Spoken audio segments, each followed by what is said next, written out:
La ville de Mbato, à l'est du pays dans la région du Mornou est à feu et à sang. Cette localité de la région d'où est originaire Pascal Afin-Guessant, président du FPI et porte-parole du Conseil national de transition, CNT, vit des pages sombres de son histoire depuis l'appel à la désobéissance civile lancé par l'opposition ivoirienne.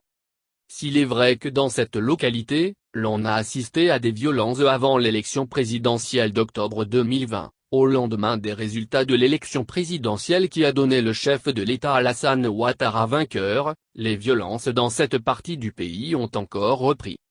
Depuis hier, lundi, la ville de Mbato est le théâtre des affrontements sanglants.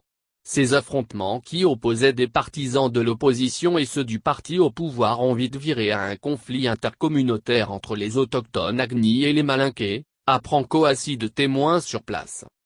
Malgré l'appel à l'apaisement et au dialogue lancé hier par Alassane Ouattara dans son discours à la nation suite à la confirmation de sa victoire par le Conseil constitutionnel, les affrontements intercommunautaires font rage dans la ville.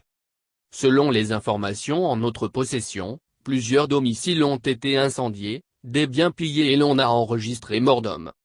Si le bilan officiel n'a pour l'heure pas encore été donné par les autorités compétentes, cette ville fief de Pascal Afin-Guessant, inculpée par les autorités ivoiriennes pour conjuration, est en proie à des violences communautaires depuis le mardi 10 novembre 2020, comme rapporté par des témoins sur place.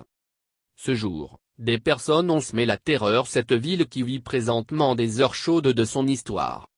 À Mbato, le moins qu'on puisse dire, c'est que l'appel à l'apaisement et au dialogue du chef de l'État Alassane Ouattara n'aura pas été entendu.